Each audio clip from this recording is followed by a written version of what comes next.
Between 1964 and 1965, 6 women, all sex workers, were murdered in West London, their naked bodies dumped near the Thames. Scotland Yard mounted its biggest manhunt ever, 7,000 suspects questioned. The killer vanished, unsolved for 60 years. February 2nd, 1964, Hannah Tailford found naked below Hammersmith Bridge, strangled, teeth missing, 6 murders in 13 months, all prostitutes, all petite, all stripped completely, paint particles traced to storage location, killer nicknamed Jack the Stripper, 120,000 interviews, 300,000 vehicles logged, female officers posed as prostitutes, no arrest, no conviction. Chief Superintendent John DeRose falsely claimed suspects narrowed to 3 killings stopped immediately. Security guard Mungo Ireland committed suicide March 1965 before questioning. 2019 BBC documentary identified Welsh child killer Harold Jones living at murder epicenter. Anonymous car in 1969 matched paint evidence perfectly owner never revealed. Case files embargoed 100 years. Cover up, scapegoat, police corruption, the answer died with them. Welcome to Whispers of Crime. Follow Whispers of Crime on Apple Podcasts, Spotify, iHeartRadio, Spreaker, and other podcast platforms for daily updates on every crime, and subscribe to our YouTube channel, Whispers of Crime. So we're looking at a period, really just over a year, where London was in the grip of this absolute terror. It was a 13-month frenzy. And, the name the media gave him, Jack the Stripper, immediately set the tone. But what we're really talking about is one of the biggest, and I would say most critical investigative failures in modern British history. And it all centered on these 6 women, 6 confirmed victims. 6 confirmed, yes. All of them working as prostitutes, all of them found naked, and almost all of them dumped near the River Thames in West London. It was systematic. That name, Jack the Stripper, was obviously a deliberate callback to Jack the Ripper to create that same kind of panic and media sensation. Oh, absolutely. It was sensationalist from the start. But beyond the name, the investigators saw the pattern almost immediately. The modus operandi was just chillingly consistent. What were those key signatures that told them this wasn't random, that this was one man? Well, first, the victim type. All 6 of the confirmed victims were petite. Second, the cause of death was always strangulation, sometimes by hand, sometimes with a ligature. And third, the signature that gave him his name. They were all stripped completely of their clothing. And their bodies were just left. In public places. In public, but often with a slight attempt at concealment. Under a bridge, in an alley, on the riverbank. It was this act of stripping them, that really defined his psychological signature. It screams of a need for complete control, for humiliation, not just in the act of murder, but after. Let's walk through the timeline, because it starts fast and it escalates. It begins with Hannah Tailford. Right. February 2nd, 1964.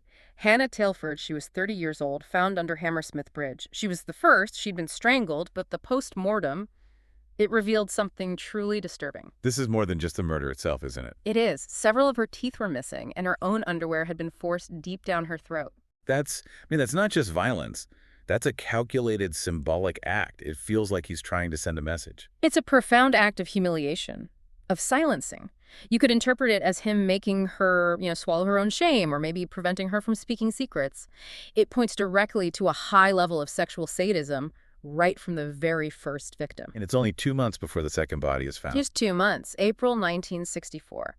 Irene Lockwood, 26. Her body was found on the bank of the Thames, very, very close to where Hannah Tailford was discovered. So with Lockwood, the police must have known.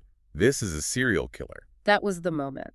The discovery of Irene with the same pattern strangulation completely stripped it, forced Scotland Yard to accept that they had a repeat killer operating in their city. And he doesn't slow down. He keeps going. That same month. Later that April, yes.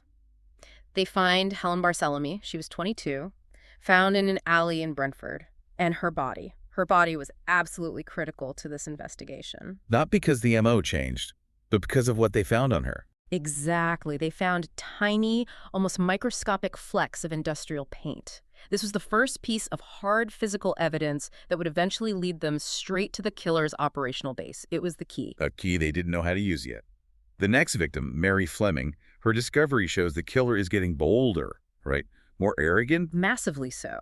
Mary Fleming, 30, was found in July 1964. She wasn't hidden away under a bridge. She was dumped on an open street in Chiswick. And Chiswick at that time had a heavy police presence because of the investigation. It was crawling with police. The audacity is just staggering. Neighbors even reported hearing a car, reversing quickly right before she was found. It suggests a predator who felt he was completely untouchable. As we move into the fall with Frances Brown, the timeline changes. And that change is significant. Very significant. Frances Brown, just 21, she vanishes in October of 64. Her body isn't found until a month later, November 25th, in a Kensington alley. A month. So he was keeping her. He was holding the body. And this is a classic, terrifying pattern for sexual sadists. The storage, the ritualistic interaction with the victim's body after death, it becomes as important as the murder itself. It extends his fantasy of dominance and control. And with Frances Brown, there was actually a witness, wasn't there? Yes, the only one in the confirmed series. Her friend, another sex worker named Kim Taylor, had seen her get into a car. She worked with the police to create what was called an identikit picture of the man. Identikit.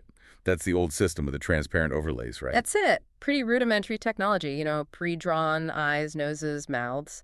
So the accuracy was always questionable. But she also gave a description of the car, a big Ford, a Zephyr, or a Zodiac. It was the best lead they had.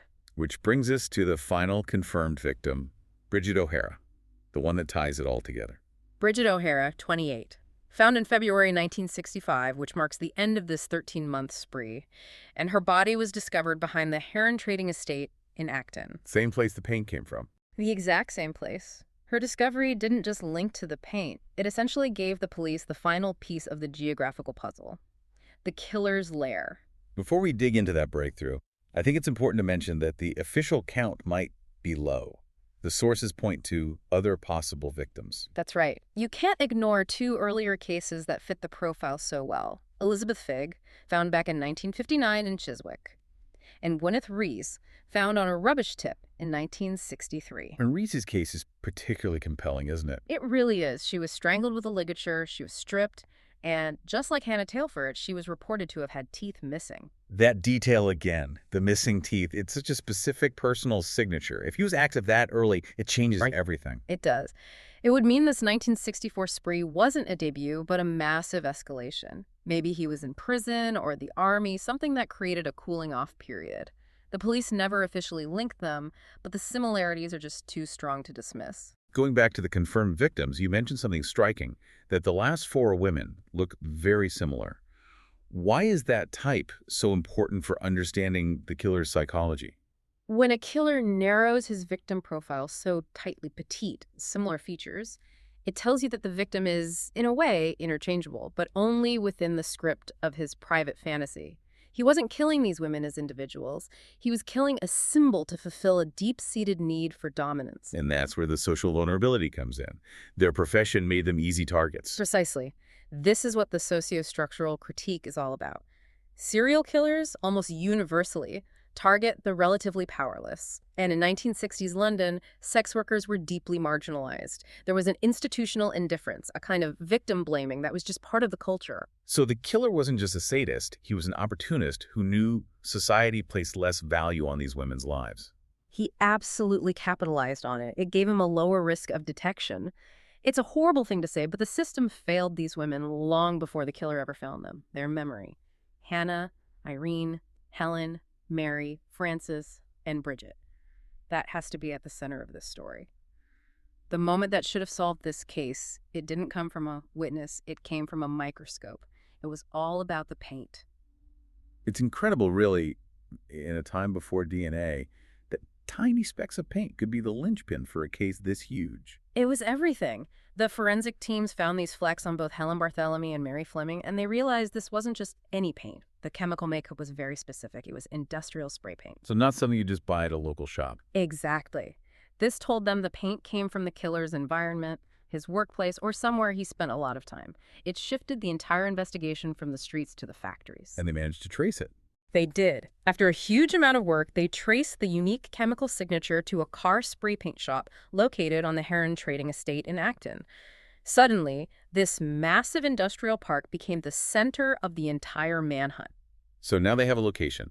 The killer either works there, lives there, or uses the site for something else. How did they confirm that link, especially the idea he was storing the bodies there? The confirmation came with the final victim, Bridget O'Hara. Her body wasn't just found near the estate, it was in a storage shed right behind it. And when investigators looked closer, they saw the shed was right next to a covered electrical transformer. A transformer, which would generate heat. Exactly, and this provided the final disturbing piece of the puzzle. Forensic analysis showed that O'Hara's body had been kept in a warm environment before being dumped. My God. So he was using the heat from the transformer. It seems so. It perfectly matched the conditions. This proved he wasn't just dumping bodies on their estate, he was operating from there. Using a secure spot, using the heat source, maybe to slow decomposition or as part of his ritual, until he was ready to dispose of the body. That escalation is terrifying. Moving from dumping a body immediately to storing it for weeks in this chosen, controlled environment. It's a clear sign of his psychological investment. It confirms the profile of a sexual sadist. The act of keeping the body, of staging, becomes a source of extended pleasure and control for him. The body is his trophy, kept in his private space. To do that, to manage a body for weeks near a busy industrial estate, you need a certain kind of person, a specific personality. Absolutely. The profile they developed suggested a white male, probably in his early to mid-30s at the time. Right-handed, employed, with flexible hours. But most importantly, someone with an incredible level of composure under stress. Someone used to dealing with distressing situations. That's what the profilers thought. Maybe someone with a background as a police officer, a firefighter, an ambulance driver, or even hospital staff. Someone who wouldn't panic. And someone who knew the Heron Estate's layout and security inside and out. And what about the other rituals? The stripping, the subjection, the bodies were sometimes washed. What did that tell us? It points to a really complex internal state. On one hand, washing the body could be a practical attempt to remove forensic evidence. But on the other, it could be a symbolic act of purification, a conflict between his rage and maybe some kind of guilt. But the primary drive was still domination, right? The trophies. Without a doubt. He stripped them and almost certainly kept their clothes in handbags. These were his trophies, stored away so he could relive the act, relive his power over them. The naked body left behind was the final act of humiliation. So by this point, the police have the physical evidence, they have the location, and they have a pretty solid psychological profile. And yet, he was never caught. And that's where the story turns from a hunt for a killer to a story of catastrophic institutional failure. The science did its job. It led the police right to his doorstep. The failure was in what happened next. To really grasp the scale of the failure, you first have to understand the sheer size of the police operation. This was a massive undertaking. Oh, it was the biggest manhunt the UK had ever seen at that point. The chief superintendent, John DeRose, he threw everything at it. The numbers are just staggering. They took 120,000 statements. 120,000. They questioned 7,000 different suspects, mostly people connected to the Heron Estate. They logged over 300,000 vehicle movements.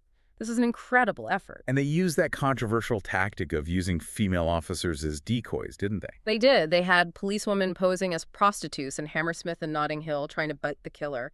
A very dangerous, high-risk strategy that just shows how desperate they were to get a result. Okay, so you have this monumental investigation, you have the paint evidence, you have the location at the Heron Estate. How could it possibly fail so catastrophically? There were really 3 distinct and devastating failures. The first one is just basic police work. The unfinished business. The unfinished business. They had that list of 7,000 people connected to the Heron Estate. The killer was almost certainly on that list. And yet, they never finished interviewing all of them. Wait, they just stopped. They knew he was likely in that pool of people and they didn't follow through on every single one. They stopped short. It's an unbelievable failure of process. He slipped through their fingers simply because they didn't complete the job. But the biggest controversy, the one that really points to something more sinister, involves Chief Superintendent DeRose himself. This is the public announcement. The moment the investigation seems to shoot itself in the foot. Exactly. On March 10th, 1965, right after they found Bridget O'Hara, DeRose holds a press conference. And he announces very publicly that the police have narrowed their list of suspects down to just 3 men. And the result of that announcement? The murders stopped. Immediately, dead. The moment he says that, silence. The implication is just, it's unavoidable, isn't it? There are only 2 logical conclusions, and both are damning. 1, the killer was one of those 3 men, and DeRose's announcement scared him into stopping forever. Or 2, the killer was someone who was monitoring the investigation very closely. maybe even someone inside it, and he took that announcement as his signal to disappear. And DeRose later claimed he knew who the killer was. If he knew, why was there no arrest, no trial? That's the question. The suspicion is that DeRose chose to end the killing spree with a psychological blow rather than risk a prosecution. Maybe he thought the evidence wasn't strong enough for court, or maybe he was protecting someone. He stopped the murders, but he denied the victims justice. And then there's the final piece of this puzzle of failure, which comes years later. The anonymous car. Yes, in 1969, 4 years after the killing stopped, forensic science had advanced and they reanalyzed the paint evidence. And this time, they got a perfect match to a specific car that had been logged during their checks back in '64. A perfect match. The smoking gun. It was the smoking gun. It should have solved the case, once and for all. But the sources are clear. The owner of that car was never publicly identified, and this critical piece of evidence was apparently ignored. Suppressed. So they had a direct forensic link to a person and they just let it go. It seems they chose their convenient narrative that the killer was dead over the truth. The reputation of Scotland Yard and of DeRose had become more important than justice for those 6 women. We're exploring one of the UK's most enduring mysteries, a series of murders defined by forensic accuracy, social discrimination, and institutional failure. Don't forget to follow Whispers of Crime on Apple Podcasts, Spotify, iHeartRadio, Spreaker, and other podcast platforms for daily updates on every crime, and subscribe to our YouTube channel, Whispers of Crime. Like, share this episode with others who might have information about this case and help. Also, comment your suggestions below. Drop your positive review and rating. Because the official investigation failed so completely, it created this huge vacuum. And that vacuum was filled with books, documentaries, and a lot of speculation. At least 6 different books have named 5 different men as the killer. Trial by author, basically, which causes so much pain for the families of these men. It really does. But we have to start with the man the police themselves chose as their killer, Mungo Ireland. The security guard from the Heron estate. Right. He was perfectly placed. He worked at the estate. His patrol route went right past the storage area. His car supposedly had paint traces similar to the evidence. And when the police started leaning on him, he committed suicide. Carbon monoxide poisoning in his garage. And he left a note citing pressure. For DeRose, that was it. Case closed. It was the perfect, clean ending for DeRose's narrative. He held up the suicide as a confession. He claimed his controversial announcement had successfully driven the killer to take his own life. The problem is, the facts just don't support it. The alibi. The alibi. On the day that the final victim, Bridget O'Hara, was abducted, Mungo Ireland has a rock-solid alibi. He was in Dundee, Scotland. Which is hundreds of miles away. Hundreds of miles. It's physically impossible for him to have been in Dundee and also in London to commit that murder. So he simply cannot be the killer of at least the final victim. The fact that DeRose clung to this theory suggests Ireland was nothing more than a convenient scapegoat. So if Ireland is out, who is the next most likely suspect? In recent years, a truly chilling name has come up. Harold Jones. Harold Jones is, for many, the most compelling suspect. He was a convicted child murderer from Wales. Back in 1921, as a teenager, he killed 2 little girls. He even hid one of their bodies in an attic after cutting her throat. So he has a proven history of sadistic violence and concealment. A deeply disturbing history. He was imprisoned, but released in 1941 to join the army. And by the 1960s, where is he living under the name Harry Stevens? Hammersmith. Right in the middle of the murder hotspot. So you have a known sadist living at the epicenter. What's the main argument against him being the stripper? It's the age gap, the time between the crimes. Jones would have been 58 when the Hammersmith murders started. A 43-year gap between killing sprees is highly, highly unusual for a sexual serial killer. The profile pointed to a man in his 30s. But wasn't there something he said in prison that suggested he never lost the desire? There was. He reportedly told someone, "I do not want to lose the desire to kill." It suggests he was consciously holding on to those impulses for decades. So while the timeline is unusual, his history of extreme violence makes him an incredibly strong suspect. Let's turn to the theories that implicate the police themselves. One involves a disgraced ex-cop. Andrew John Cushway, a former detective who was kicked off the force and convicted in 1962 for a series of burglaries.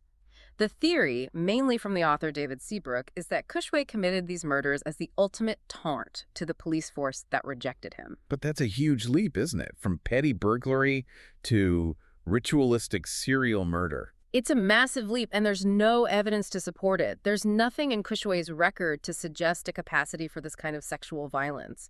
It's an interesting theory about motive, but it's not really grounded in fact. The other police theory is even more disturbing, that the killer was a serving officer. Yes. The journalist Robin Gerasi has argued this. He suggests the killer's incredible local knowledge, his ability to evade capture, and his seeming foreknowledge of the investigation's moves mean he had to be hidden in plain sight. Someone within the police force itself. Someone inside. This would explain the cover-up, the suppressed evidence, the need for a scapegoat like Ireland. It's a terrifying thought, but it logically explains many of the investigation's biggest failures. And finally, we have the most sensational theory of all. The one that connects these street-level murders to the highest levels of society. Freddie Mills. The Freddie Mills theory.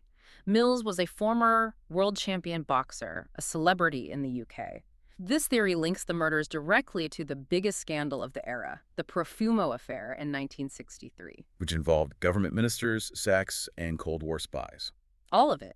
The theory goes that Mills was working as an enforcer, a hitman, for the Kray twins, the famous London gangsters, and that these 6 women were killed because they knew too much about the high society men involved in the Profumo scandal. So the murders weren't about sexual sadism. They were professional hits designed to silence people. That's the idea. And the ritualistic elements, like the underwear and the throat, were supposedly a brutal message to others to keep their mouths shut. Mills's own death in 1965, officially a suicide, is then seen as a murder by the Krays to silence him. It's a cinematic story, but does it fit the actual crime scenes? And that's the problem. It really doesn't. The highly specific, repetitive, ritualistic nature of the crimes points to a lone sexual sadist fulfilling a private fantasy, not a gangland hitman carrying out orders.